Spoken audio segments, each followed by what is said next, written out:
하나님의 말씀을 함께 보겠습니다.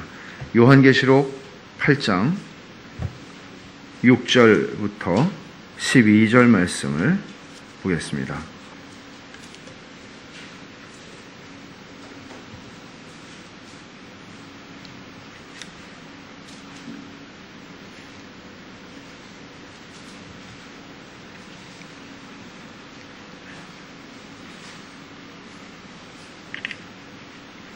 요한계시록 8장 6절부터 12절 말씀을 제가 읽겠습니다. 일곱 나팔을 가진 일곱 천사가 나팔 불기를 준비하더라. 첫째 천사가 나팔을 부니 피 섞인 우박과 불이 나와서 땅에 쏟아짐에 땅의 3분의 1이 타버리고 수목의 3분의 1도 타버리고 각종 푸른 풀도 타버렸더라. 둘째 천사가 나팔을 부니 불 붙는 큰 산과 같은 것이 바다에 던져짐에 바다의 3분의 1이 피가 되고 바다 가운데 생명 가진 피조물들의 3분의 1이 죽고 배들의 3분의 1이 깨지더라. 셋째 천사가 나팔을 부니 횃불같이 타는 큰 별이 하늘에서 떨어져 강들의 3분의 1과 여러 물샘에 떨어지니 이 별 이름은 쓴 쑥이라. 물의 3분의 1이 쓴 쑥이 되매 그 물이 쓴 물이 되므로 많은 사람이 죽더라. 넷째 천사가 나팔을 부니 해 3분의 1과 달 3분의 1과 별들의 3분의 1이 타격을 받아 그 3분의 1이 어두워지니 낮 3분의 1은 비추임이 없고 밤도 그러하더라. 아멘. 이제까지 6장부터 8장 5절까지의 본문에서 우리는 일곱 인의 심판 내용을 살펴봤습니다. 이제 두 번째 심판 시리즈인 일곱 나팔 심판을 상고하려고 하는데 8장 6절, 오늘 이 본문부터 시작해서 11장까지 이어집니다. 앞에서 제가 언급했던 것처럼 일곱 인의 심판하고 일곱 나팔의 심판은 유사한 패턴이 있는데 그것은 4 더하기 2 더하기 1이라고 할 수 있습니다. 앞에 4개의 심판은 굉장히 비슷해요. 처음에 4인의 심판이 말과 말 탄 자들이 나왔던 것처럼 여기서 일곱 나팔의 심판도 이 자연세계를 향해서 부어지는 하나님의 심판이라는 점에서 비슷해요. 그리고 나서 5번째, 6번째 심판이 나오고 막간이 주어집니다. 그것은 일곱 인의 심판과 일곱 나팔 심판에서만 주어지고 나중에 일곱 대접 심판에서는 주어지지 않는다고 제가 말씀을 드렸죠. 그 막간이 10장 1절부터 11장 13절이 해당이 되고 그리고 마지막에 일곱째 나팔 심판이 시작이 되죠. 그러니까 4개가 비슷한 건 4개가 있었고 그 다음에 2개의 심판이 더해지고 마지막 막간을 거쳐서 7번째 심판이 주어진다는 점에서 일곱 인의 심판과 일곱 나팔의 심판은 유사합니다. 근데 이 처음에 4 나팔의 심판이 자연세계에 대한 심판이라고 제가 말씀을 드렸죠. 그렇다면 5번째와 6번째 나팔 심판은 무엇인가 하면 이게 자연세계에 대한 심판이 끝나고 이제는 땅에 거하는 자들, 여러분 다시 한번 말씀드리지만 요한계시록에서 땅에 거하는 자들이라고 말할 때 그것은 하나님을 대적하는 사람들이고 하나님을 믿지 않는 사람들을 가리키는 것입니다. 땅에 거하는 자들, 짐승에게 속한 자들에 대한 심판이 5번째, 6번째에 일어납니다. 그리고 7번째 심판은 최후의 심판입니다. 하나님 나라가 완성되는 것이죠. 여기 일곱 인의 심판하고 비교해서 말할 수 있는 게 또 하나 더 있는데 처음 4인 심판에서는 어떤 것들이 나타났어요? 말과 말탄 자들이 나타나는데 정복과 전쟁과 피 흘림과 기근과 전염병으로 인한 죽음과 이런 것들이 쭉 일어나는 걸 봤습니다. 그것들은 상당히 소극적인 하나님의 심판이라고 볼 수 있어요. 어떤 의미에서? 말하자면 전쟁을 하는 것들은 전쟁하기 싫은데 억지로 하나님께서 막 전쟁을 하도록 강제로 밀어넣어서 전쟁하는 거 아니거든요. 우리 안에 있는 욕심과 죄성과 이 모든 것들이 분출돼서 서로 죽이고 탐욕으로 싸우고 이런 일들을 하는 것이죠. 기근도 마찬가지입니다. 기근도 단순히 자연적인 기근난의 문제가 아니라 어떤 사람들은 정말 기가 막히게 한 상에서 수백만 원, 수천만 원짜리를 먹는가 하면 어떤 사람들은 여전히 먹을 것이 없어서 죽어갑니다. 탐욕이죠. 분배의 문제이죠. 그러니까 이제 이런 인간의 죄로 인해서 불가피하게 생기는 결과들과 관련이 있다면 일곱 인의 심판이. 특별히 이제 처음에 네 인의 심판이죠. 근데 나팔 심판은 하나님이 굉장히 적극적으로 개입하셔서 징벌하시는 심판이에요. 우리가 조금 아까 읽은 것처럼 첫째 나팔을 부니까 피 섞인 우박이 하늘에서 불과 함께 나와서 땅에 쏟아지니까 땅의 3분의 1이 불바다가 돼요. 그리고 수목들이 3분의 1이 불타 없어져요. 그리고 모든 풀들, 채소들을 가리키겠죠? 다 타버립니다. 자연에 임하는 하나님께서 자연, 먹을 걸 뺏어가시는 것이죠. 이런 심판들이 임합니다. 나팔 심판은 인 심판보다는 더 심화되었고 강화된 심판입니다. 강도가 세지는 것이죠. 그리고 우리는 일곱인 심판에서 하나님의 백성들을 볼 수 있었습니다. 다섯 번째 인이 떼어졌을 때 하늘의 제단 아래에서 성도들이 기도하는 모습을 봤습니다. 그리고 막간에서는 14만 4천이라고 하는 하나님의 인을 맞은 사람들을 봤고요. 또 그 뒤에서는 하늘에 아무도 능히 셀 수 없는 큰 무리가 흰옷을 입고 종려가지를 들고 하나님의 보호자 앞에서 하나님을 찬송하는 모습을 봤습니다. 14만 4천 명이나 능히 셀 수 없는 큰 무리나 다 교회를 가리키는 말이라고 그랬죠. 교회의 존재가 일곱 인 심판에서는 보였습니다. 그런데 일곱 나팔의 심판에서는 교회의 존재가 보이질 않습니다.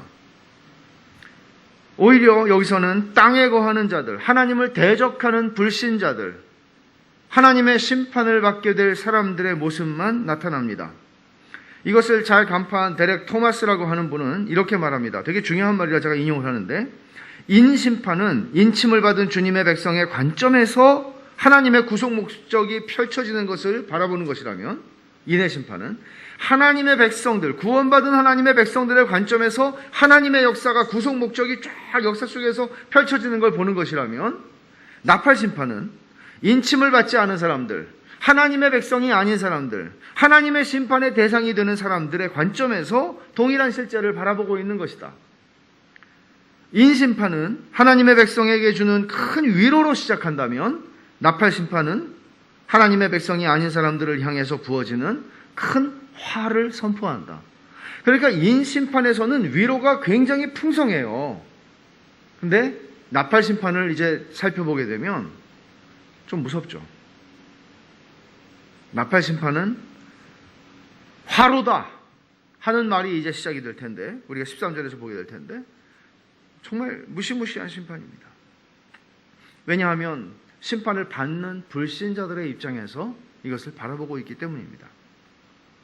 일곱인과 일곱 나팔을 심판을 비교하면서 우리가 하나 더 반드시 짚고 넘어가야 할 것은 이런 심판이 언제 발생하느냐 하는 것이죠. 어떤 사람들은, 미래주의적 해석을 하는 사람들은 항상 이걸 순서를 시간 순서에 맞춥니다. 그래서 일곱 인의 심판이 다 끝난 다음에 그 다음에 일곱 나팔의 심판이 또 진행이 되고, 또 이 일곱 나팔의 심판이 진행된 다음에 일곱 대접의 심판이 진행되고, 이렇게 이해를 한단 말이죠. 그러나 이것은 불가능합니다. 그렇게 성경을 읽기는 불가능합니다. 왜냐하면 일곱 인의 심판에서 여섯 번째 인이 떨어졌을 때 어떤 일이 있었어요? 천체가 다 무너졌습니다. 하나님의 창조 세계가 다 무너졌어요. 근데 어떻게 다시 여기에 땅에 하나님의 심판이 임해서 땅의 3분의 1을 태우고 수목들의 3분의 1을 태우고 이런 일이 또 반복이 될 수 있습니까? 이렇게 성경을 읽는 것은 불가능합니다. 말하자면 우리가 일곱 인의 심판이나 일곱 나팔의 심판, 그 다음에 있게 될 일곱 대접의 심판이라고 하는 것이 이렇게 나타난, 요한이 보는 환상의 순서죠. 근데 이렇게 나타나는 것은 사실은 이 교회 시대에 주님이 승천하시고 교회가 세워지고 주님이 재림하실 때까지의 이 긴 교회의 역사 속에서 하나님이 행하시는 심판들을 이렇게 오버랩하면서 보여주고 있는 것입니다. 물론 최후의 심판을 포함하죠. 그러니까 이런 내용들을 주지하고 일곱 나팔 심판 중에서 이제 처음 네 심판의 내용을, 네 나팔 심판의 내용을 오늘 상고할 텐데, 일곱 나팔 심판에 대한 언급이 8장 2절에서 이미 시작이 됐어요. 2절을 보시면 내가 봄에 하나님 앞에 일곱 천사가 서 있어 일곱 나팔을 받았더라 그랬어요. 그렇기 때문에 제가 지난주에 말씀드린 것처럼 일곱 나팔 심판이 시작하는 게 8장 2절이냐 8장 6절이냐 하는 게 이제 학자들의 논란이 있다고 그랬죠. 근데 8장 2절에서 그렇게 말하고 있지만 실제로 시작되는 것은 8장 6절입니다. 7 나팔을 가진 7 천사가 나팔 불기를 준비하더라 하고 첫째 나팔이 불려지는 것이죠. 그 사이에 있는 것은 3절부터 5절에 있는 말씀은 7 인의 심판이 맞춰지는 7 인 심판의 내용일 뿐만 아니라 동시에 7 나팔 심판의 서곡의 역할을 한다고 제가 말씀을 드렸죠. 근데 여기 보면 7 천사가 서 있어 그랬는데 여기에 이제 헬라어로 보면 관사가 있는데 이거는 어떤 그냥 수많은 천사 중에 7명 이런 의미가 아니라 특정 계급의 천사들을 가리키는 것 같아요. 특정 집단에. 그래서 우리가 천사들에 대해서 성경이 말하고 있지 않기 때문에 잘 몰라요, 사실.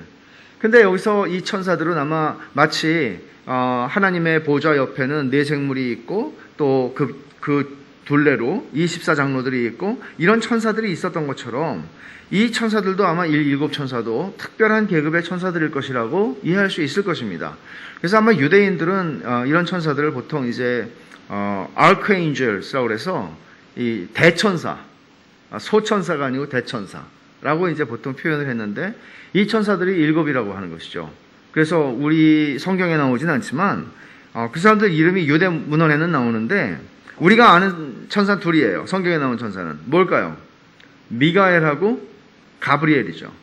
그리고 나머지 5은 우리엘, 라파엘, 라구엘, 사리엘, 르미엘입니다. 이건 사실 중요하지 않아요. 중요한 건 이 7 천사에게 주어진 7 나팔의 의미가 뭐냐는 것이죠. 우리는 요한이 하나님의 보좌에서 하나님의 오른손에 있는 책이 있는데 두루마리가 있는데 7 인으로 봉해졌다는 것을 봤어요. 그리고 7 인을 뗄 자는 그리스도, 죽임을 당하신 어린 양이라는 것 봤어요. 그래야 하나님의 구속 목적이 펼쳐지는 것이죠. 근데 그 두루마리와 인에 대해서는 우리는 충분히 이해할 수 있겠어요. 그런데 왜 나팔인가? 왜 나팔인가? 이런 생각을 할 수 있죠. 여러분 구약 성경을 보다 보면 나팔 많이 나옵니다. 그렇죠? 어떤 의미로 쓰여졌는지 여러분 대충 이해하실 것입니다. 사실 경우의 수는 굉장히 많이 있는데 다양한 상황에서 구약 성경을 보면 하나의 나팔은 신호죠. 군대에서도 아침에 뭘로 깨웁니까? 알람으로 깨웁니까? 나팔 소리로 깨우죠. 나팔 소리로 깨웁니다. 기상의 나팔 소리가 있습니다. 그러니까 이 나팔 소리라고 하는 거는 언제나 신호의 역할을 하는 건데 가령 민수기 10장에 보면 하나님께서 나팔을 어떻게 사용하라고 말씀하시는데 백성들을 소집하기 위해서 그러니까 어떻게 불면 백성들이 소집하는 거죠. 어떻게 불면 또 전쟁이 일어났다는 신호고요. 이런 방식으로 지파들을 이제 자 출발하는 나팔 소리가 또 있습니다. 그리고 광야에서 얘기죠. 그리고 전쟁의 때를 알리거나 거룩한 절기를 기념하기 위해서 또는 왕의 즉위식에서 나팔을 붑니다. 근데 하나 우리가 주목할 본문이 뭔가 하면 이 나팔 심판과 관련해서 에스겔 33장인데 하나님이 에스겔한테 말씀하세요. 야, 너는 이 백성을 향해서 경고의 나팔을 불어서 말씀을 전해라. 그러세요. 경고의 나팔을 불어서 말씀을 전해라. 그들이 회개할 수 있도록. 에스겔 33장을 한번 찾아보죠.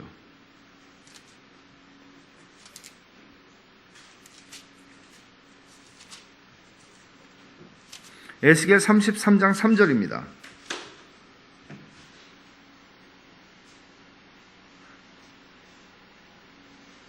하나님께서 에스겔을 파수꾼, 이스라엘의 파수꾼으로 삼으셔서 말씀하시는 거예요. 3절, 그 사람이 그 땅에 칼이 임함을 보고 나팔을 불어 백성에게 경고하되 그들이 나팔 소리를 듣고도 정신 차리지 아니하므로 그 임하는 칼에 제거함을 당하면 그 피가 자기 머리로 돌아갈 것이라. 그가 경고를 받았던들 자기 생명을 보존하였을 것이나 나팔 소리를 듣고도 경고를 받지 아니하였으니 그 피가 자기에게로 돌아가리라. 그러니까 나팔 소리는 회개하라고 하는 촉구죠. 회개하라고 하는 경고죠.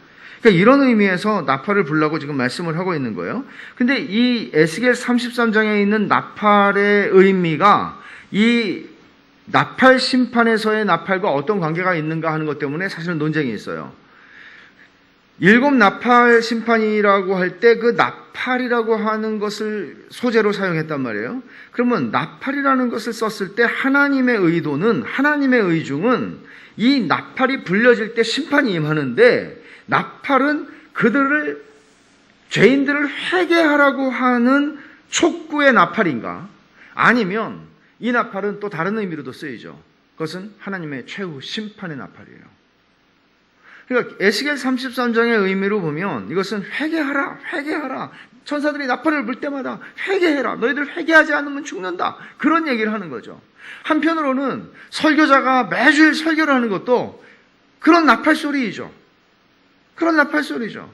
여러분, 오늘이 마지막 기회일 수도 있습니다. 라는 것입니다. 그러나 일곱 나팔 심판에서 나팔이 의미하는 것이 회개를 촉구하는 나팔 소리였겠는가? 아니면 다른 의미로 쓰고 있는가? 그냥 심판의 메시지인가? 자, 끝이다. 이제는 심판, 최후 심판의 나팔 소리가 들릴 것이다 하는 의미인가? 이 회개를 촉구하는 경고가 아니라고 주장하는 분들은 일반적으로 이것이 마지막 최후의 나팔 소리다, 최후 심판을 알리는 나팔 소리다 라고 주장하는 분들은 여리고성을 돌 때 이스라엘 백성들이 여리고성을 돌 때 매일 한 바퀴씩 돌아서 엿새 동안을 돌았습니다. 그리고 일곱째 날에는 일곱 바퀴를 돌고 나서 물론 매일 돌 때에도 제사장 일곱 사람이 일곱 양각 나팔을 각각 하나씩 가지고 법궤를 앞세워서 걸어가면서 그들은 나팔을 불며 행진을 했습니다. 그리고 다 돈 다음에 일곱째 날 일곱 바퀴를 다 돈 다음에 제사장들이 일곱 나팔을 한꺼번에 불게 되면 백성들은 함성을 지르게 되어 있었고 그 함성을 지를 때 여리고성은 무너진다고 하나님께서 말씀하셨고 그대로 됐습니다. 이때 사용했던 일곱 제사장들이 사용했던 일곱 나팔은 회개를 촉구하는 나팔이 아니었습니다. 이것은 그냥 심판을 선언하는 나팔이었습니다. 이런 의미로 이 일곱 나팔 심판에서 나팔이 사용된 것이라고 이해하는 분들도 있습니다. 그럼 어떤 것일까요? 어떤 의미로 나팔을 사용한 것일까요? 이 문제를 해결할 수 있는 한 단서가 9장 20절과 21절에 있습니다. 한번 찾아보십시오. 요한계시록 9장 20절과 21절입니다.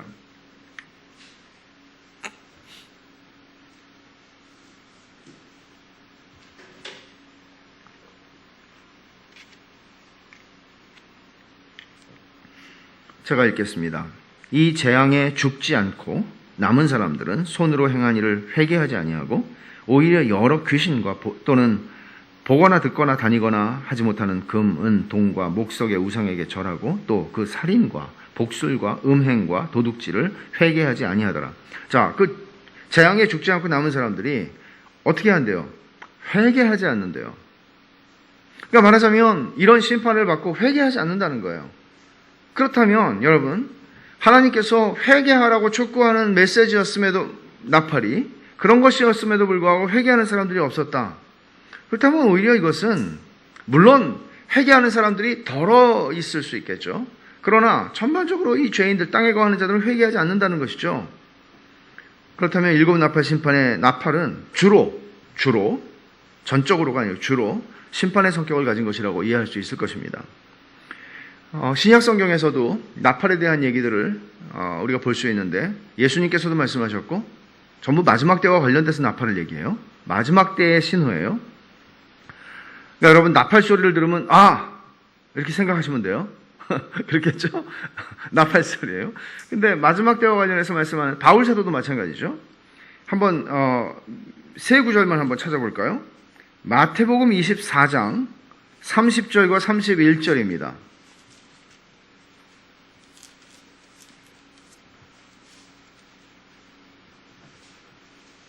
그때의 인자의 징조가 하늘에서 보이겠고 그때에 땅의 모든 족속들이 통곡하며 그들의 인자가 구름을 타고 능력과 큰 영광으로 오는 것을 보리라. 그가 큰 나팔 소리와 함께 천사들을 보내리니 그들이 그의 택하신 자들을 하늘 이 끝에서 저 끝까지 사방에서 모으리라.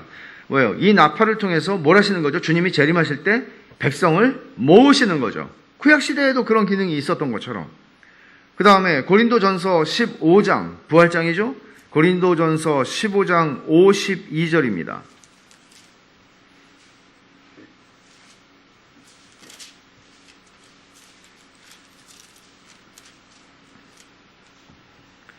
나팔 소리가 나매 죽은 자들이 썩지 아니할 것으로 다시 살아나고 우리도 변화되리라. 부활의 나팔입니다. 부활의 나팔이 울려 퍼질 것입니다. 그리고 한 구절만 더 봅니다. 데살로니가전서 4장 16절입니다.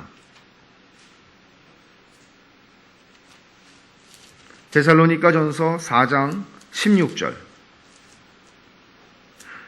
주께서 호령과 천사장의 소리와 하나님의 나팔 소리로 친히 하늘로부터 강림하시리니 그리스도 안에서 죽은 자들이 먼저 일어나고, 마찬가지로 고린도전서 15장에서 했던 말씀을 바울 사도는 데살로니가전서 4장 16절에서 하고 있습니다. 그러니까 나팔이 불려지는 신구약 성경의 배경들을 고려하면서 살펴볼 때 요한계시록의 나팔은 회개를 촉구하는 나팔이라기보다는 종말의 심판과 하나님의 진노를 알리는 신호라고 이해하는 게 나을 것 같습니다. 그럼 이제 본문의 6절을 한번 보십시오. 7 나팔을 가진 7 천사가 나팔 불기를 준비하더라고 말합니다. 이제 준비됐습니다. 하나님께서 적을 물리치시고 심판하시기 위해서 역사 속에 개입하실 준비가 되었다는 것입니다. 7절부터 12절에 처음 네 나팔 심판의 내용을 우리가 보게 되죠. 이것들은 공통적으로 자연 세계에 임하는 심판입니다. 첫째 나팔 심판은 어떤 일이 일어납니까? 피 섞인 우박과 불이, 보세요. 피 섞인 우박과 불이 땅에 떨어집니다. 쏟아집니다. 그리고 땅의 3분의 1을 태웁니다. 수목의 3분의 1, 그리고 각종 푸른 풀을 태워버린다는 내용입니다. 둘째 나팔 심판은 불 붙는 큰 산과 같은 것이 바다에 떨어집니다. 이것은 사실 요한계시록 18장에서 우리가 보고 있는 그림하고도 굉장히 비슷해요. 바벨론의 멸망이죠. 그리고는 3분의 1의 바다가 피가 됩니다. 바다 생물들 3분의 1이 죽습니다. 근데 인상적인 표현이 나와요. 9절에, 하반절에. 배들의 3분의 1이 깨지더라. 배들이 얼마나 많길래 배들의 3분의 1이 깨진다고 말하는 걸까요? 1세기에, 고대에. 세 번째, 횃불같이 타는 큰 별이 하늘에서 강으로 떨어지는데 강들 3분의 1과 여러 물샘, 물 근원이죠. 물샘에 떨어져 그 물을 먹는 사람들이 죽는다는 겁니다. 바다뿐만 아니라 강들도 먹을 수 없게 됩니다. 네 번째 나팔 심판에서는 해와 달과 별들의 3분의 1이 어두워져서 낮과 밤의 3분의 1이 깜깜해진다는 거예요. 말하자면 이거예요. 해, 달, 별의 3분의 1이 어두워져요. 그러면 낮의 3분의 1이 어두워진다고 했는데, 그건 뭔가 하면 낮의 3분의 1이면 6일 중에 이틀은 깜깜한 겁니다. 그리고 밤은 얼마나 깜깜하겠습니까? 달과 별들이 깜깜해지는데 흑암이 임한다는 것이죠. 근데 이런 심판의 내용들이 도대체 어떤 것을 의미하는가, 하나하나를 일일이 다 이거는 이런 의미이고 이렇게 해석하기는 쉽지 않습니다. 그렇다면 이런 말씀을 통해서 하나님께서 우리에게 주시는 메시지는 무엇인가를 살필 필요가 있는데, 첫 번째에서는 땅과 각종 과실수, 나무들이 과실수일 거예요. 그리고 풀은 채소를 의미할 텐데 우리의 먹거리들에 영향을 미치죠. 바다와 강으로 이어지죠. 어둠이 임하죠. 근데 이 심판의 특징은 3분의 1이에요. 나중에 대접 심판으로 가면 더 심해지지만 3분의 1이에요.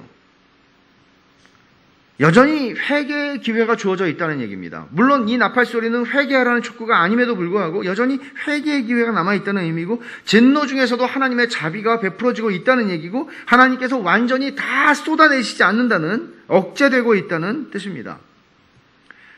여기서 이 심판, 이 네 나팔 심판을 해석하는데 제일 중요한 건 뭔가 하면, 이 네 나팔 심판은 너무나 출애굽 당시에 애굽에 임했던 10가지 재앙과 닮은 꼴이라는 겁니다. 이거는 우연이 아닙니다. 구약 성경에서 무수하게 많은 것들을 가져다가 쓰고 있는 요한에게 있어서는 이것은 의도적인 것입니다. 그렇다면 어떤 것을 이 닮은 꼴이라는 것, 구약 애굽에 베풀어졌던 하나님의 재앙들과 나팔 심판의 첫 번째부터 네 번째, 사실은 다섯 번째도 유사해요. 근데 이 네 심판이 닮았다는 것은 무엇을 시사하는 것인가? 보세요. 첫째 나팔은 뭐가 나왔어요? 피 섞인 우박과 불이 떨어졌어요. 이거 애굽에 임한 7째 재앙이죠.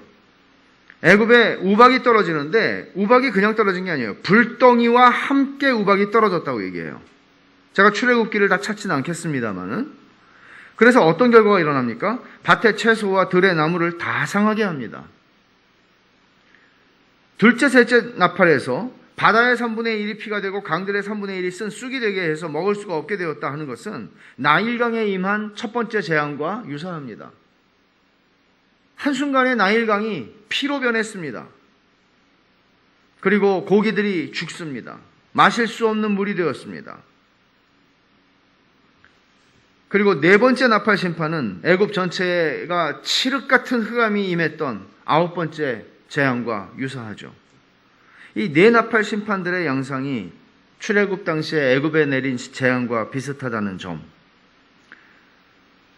애굽에 하나님께서 주셨던 재앙들이 가지는 의미가 적어도 세 가지가 있습니다. 첫 번째는 뭔가 하면 하나님의 주권적인 임재와 권능을 증명하는 것이었습니다.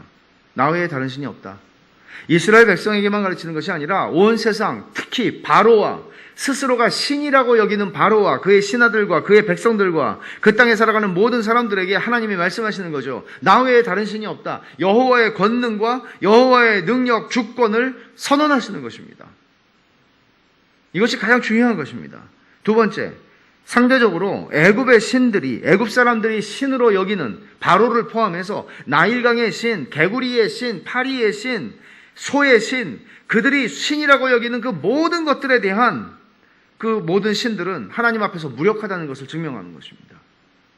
여러분, 10가지 재앙을 주실 때 그 10가지 재앙은 전부 다 애굽 사람들이 섬기는 신들과 관계가 있는 것들이거든요. 그들을 향한 하나님의 심판이란 말이에요.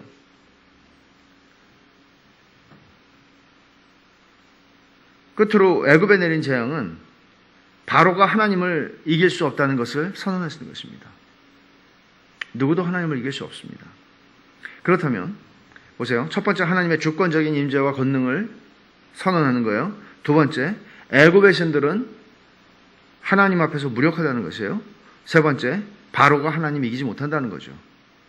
하나님의 뜻이 이루어질 거라는 거죠. 그렇다면 본문의 네 나팔 심판도 이런 것들을 동일하게 드러내고 있다는 것입니다. 하나님의 임재와 권능이 미치지 못하는 것이 없다는 것을 자연계에 임하는 하나님의 심판을 통해서 보여주는 거예요. 하나님의 권능이 미치지 못하는 것이 없어요. 땅에만이 아니에요. 하늘에 있는 태양과 달과 별들 가운데에도 하나님의 권능이 미치지 못하는 것이 없어요. 얼마나 많은 사람들이 1월 성신을 숭배하고 지금도 사실 얼마나 이 과학 문명이 발달한 이런 시대에도 여전히 점을 보고 여전히 자기 미래에 그 과학이 해결해 줄 수 없는 인간의 그 풀릴 수 없는 이 중간 영역이라고도 표현을 하는데 이런 문제들, 인간의 고통의 문제, 설명할 수 없는 질문들, 이런 것들을 가지고 우리는 점장이들을 찾아가거나 종교의 힘을 빌리기도 한단 말이죠. 하나님께서는 이런 모든 것들의 무력함을 나타내시는 것입니다. 하나님의 심판 앞에 저항할 수 있는 세력은 아무것도 없습니다. 첫째 나팔 심판이 인간의 환경에 미치는 심판이죠. 인간에게 식물을 제공하는 환경을 파괴하는 심판이죠. 바다에 임하는 둘째 심판은 아까 제가 배들을 주의해서 보라고 말씀을 드렸어요. 배들의 3분의 1이 깨졌다. 여기서 얘기하는 바다는 지중해입니다. 지중해는 로마의 호수라고 불렸습니다. 지중해는 로마의 호수라고 불렸고, 로마 제국은 사실 지중해를 통해서 해상 무역, 해상 교역을 통해서 그들의 생존과 그들의 경제가 활성화되곤 했습니다. 그래서 사실 해상 경제가 지중해에 그들이 띄워놓은 배들에 의해서 로마가 먹여 살려졌다는 얘기예요. 근데 그 배들의 3분의 1을 하나님께서 깨트리시겠다는 것이죠. 바다의 항로가 무너지면서 로마 제국은 휘청거리게 될 것입니다. 경제의 주요 수단을 파괴하는 것입니다. 세 번째와 네 번째 나팔 심판도 이와 같이 인간이 의존하고 살아가는, 그래서 때때로 인간의 우상이 되기까지 하는 그런 생존에 필요한 물의 문제, 그리고 빛의 문제를 다루시는 것입니다.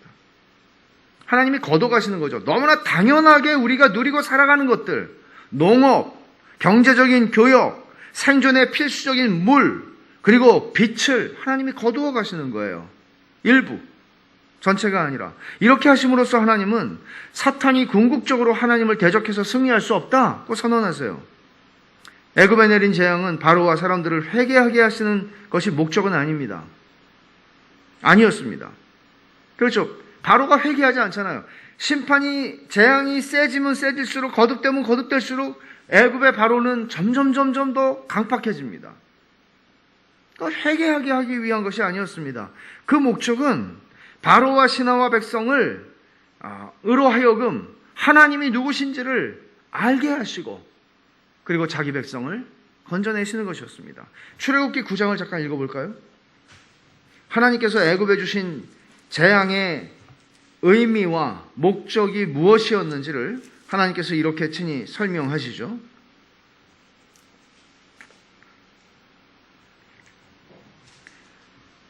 14절을 보면, 출애굽기 9장 14절, 내가 이번에는 모든 재앙을 너와 네 신하와 네 백성에게 내려 온 천하에 나와 같은 자가 없음을 네가 알게 하리라. 바로야, 네가 알게 하리라. 온 천하에 나와 같은 자가 없다.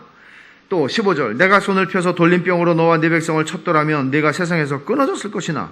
그러니까 한 번에 애굽의 바로와 모든 사람을 죽이고 하나님께서 자기 백성을 건져내실 수 있는 능력이 있지만 하나님 그렇게 하지 않으셨다는 것이죠. 왜?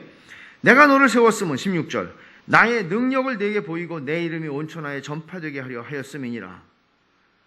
내가 여전히 내 백성 앞에 교만하여 그들을 보내지 아니하느냐. 무슨 얘기인지 아시겠죠? 하나님께서 이런 일을 행하시는 것은, 거듭 행하시는 것은 능력이 없어서가 아니에요. 한 번에 다 죽이실 수 있지만 하나님께서는 이스라엘의 하나님 여호와 같은 신은 없다는 것을 보여주시는 것입니다. 고통이 깊어지면 깊어질수록 인정하지 않을 수가 없습니다. 결국은 홍해에 빠져 죽게 됨으로써 그들은 하나님의 존재를 인정하게 되는 것이죠. 그러나 결코 회개하지 않습니다. 결코 회개하지 않습니다. 나팔 심판도 이런 심판이라는 것입니다. 그렇다면 여러분, 우리가 생각할 수 있는 게 있죠. 이런 세상을 향한 이런 내 나팔 심판을 보면, 이게 내 인의 심판처럼 교회 시대에 일어나는 심판인 것은 분명해요. 근데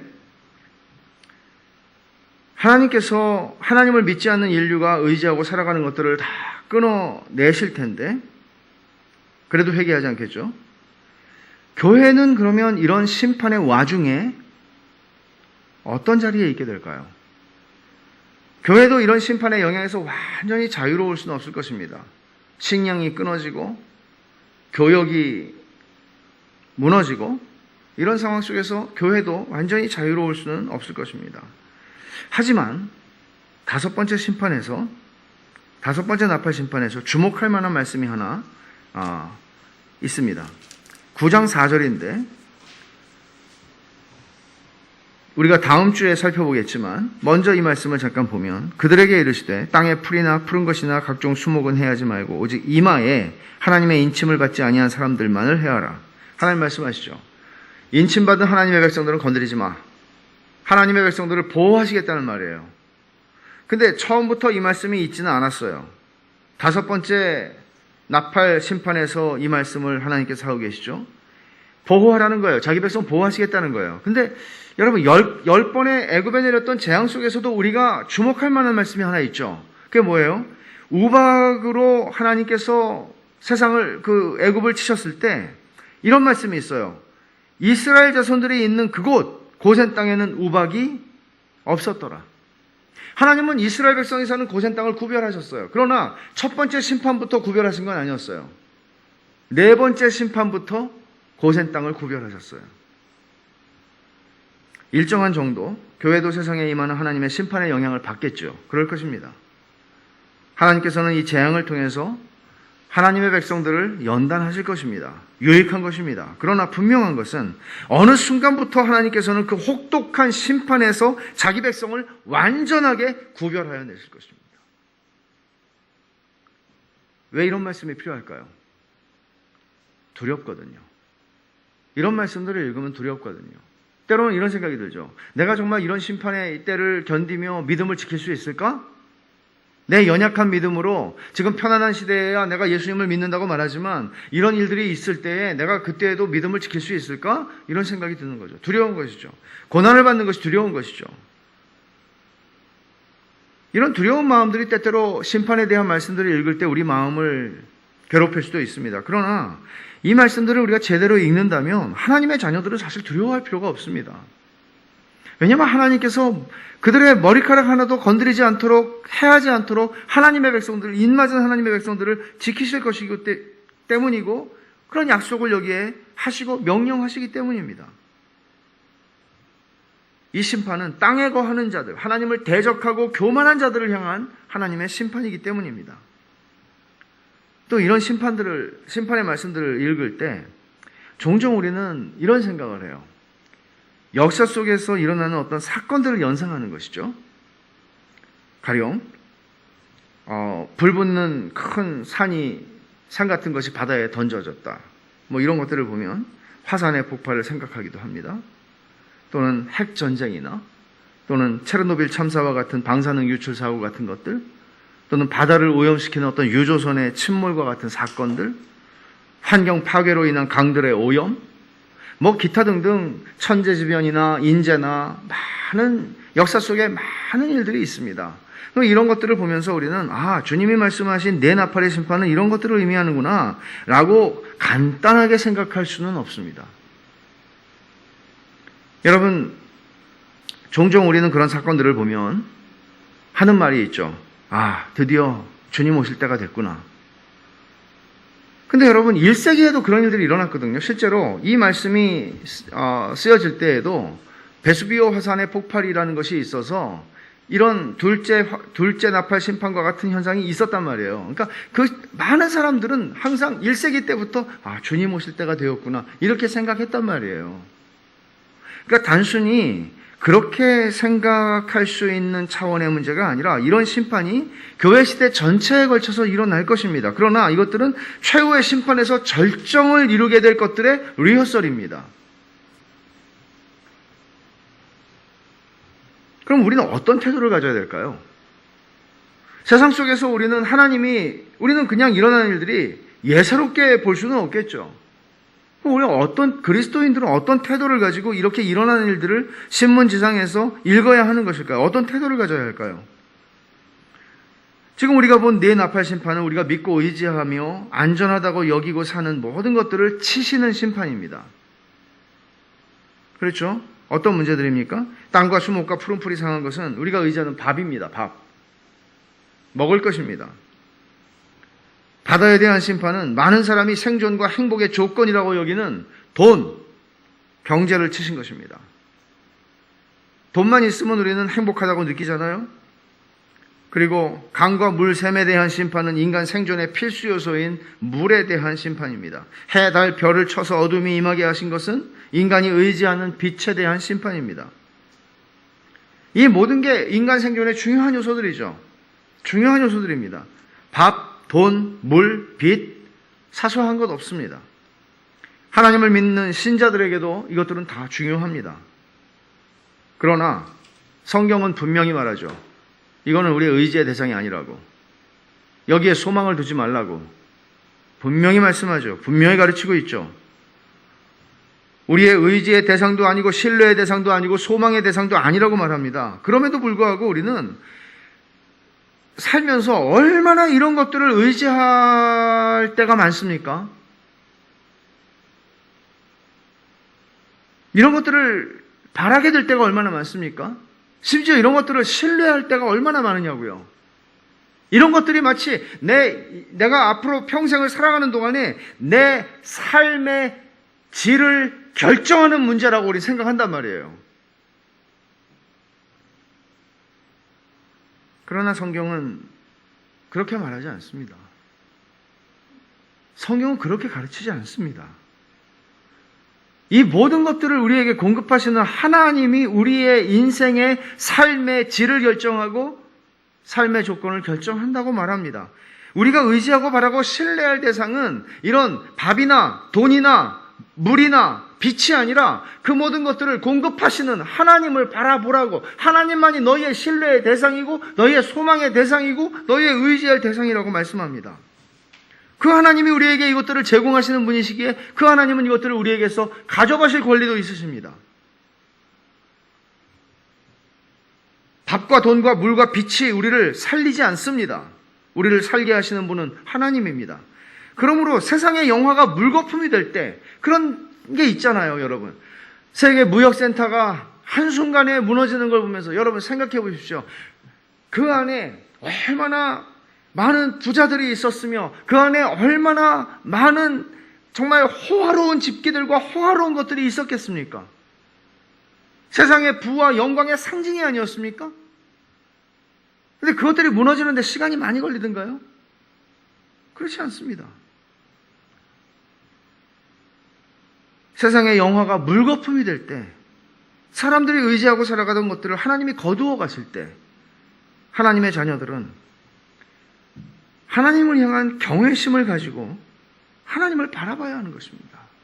이런 일들이 일어날 때요. 여러분들은 9.11 테러가 일어났을 때 뉴스를 보면서 어떻게 하셨나요? 여러분들이 그때 가졌던 태도는 불신자들이 가지는 태도와 어떤 차이가 있었나요?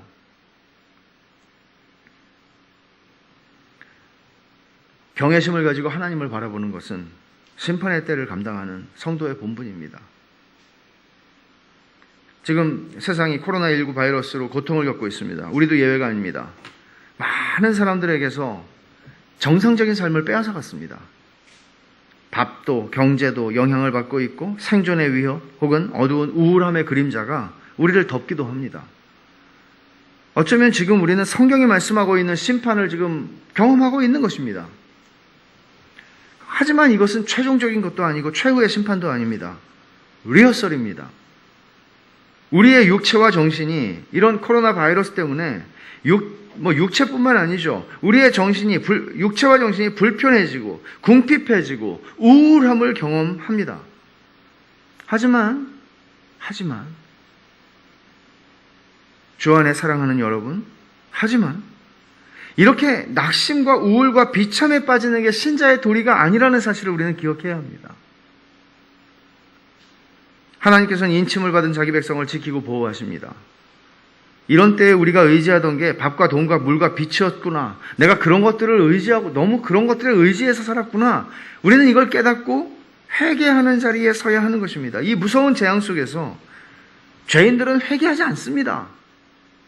절대로 회개하지 않아요.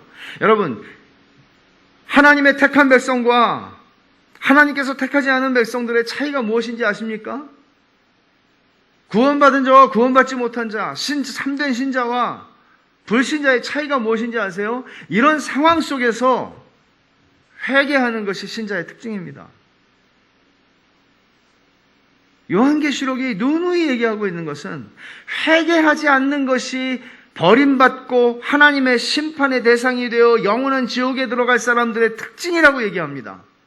그렇다면 하나님의 백성들의 특징은 이런 상황 속에서 우리의 인생에서 겪게 되는 다양한 상황 속에서 우리는 비참함과 우울함과 낙심과 불평과 원망과 이런 것들에 빠져서 들어가서 그냥 도대체 언제 끝나는 거야 이 지긋지긋한 코로나 바이러스는 라고 말하는 게 아니라 우리는 이때 내가 그동안 뭘 의지하고 살았지? 돌아보게 되고 생각하는 것입니다. 그리고 회개하는 것입니다. 회개가 얼마나 복되고 은혜롭고 달콤한 하나님을 새롭게 만나는 기회인지를 경험하는 것입니다. 이 코로나19의 재난 상황 속에서 오늘 말씀을 기억하면서 그저 일반적으로 사람들이 보일 수 있는 반응, 불평, 낙심, 우울함, 비참함 이런 것들이 아니라 회개로 하나님께 나아가 참된 즐거움을 주 안에서 회복하는 이런 복된 은혜를 우리가 누릴 수 있었으면 좋겠습니다. 기도하겠습니다. 하나님 아버지,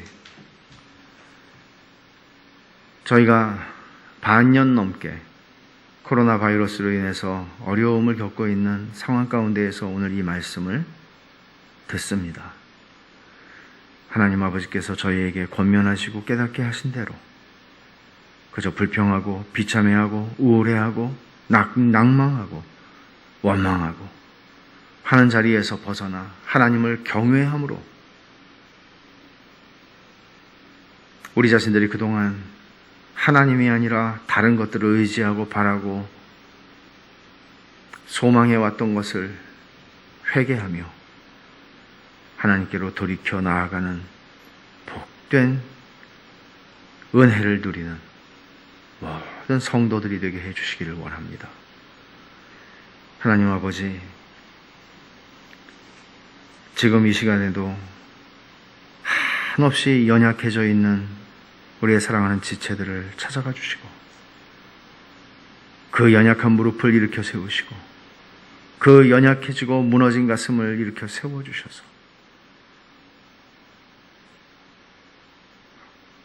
회개라고 하는 하나님께서 저희에게 주신 이 놀라운 은혜의 수단을 가지고 주 앞에 회복을 경험하는 사랑하는 우리 모든 베샬롬의 지체들이 되게 하여 주시옵소서. 예수님의 이름으로 기도하옵나이다. 아멘.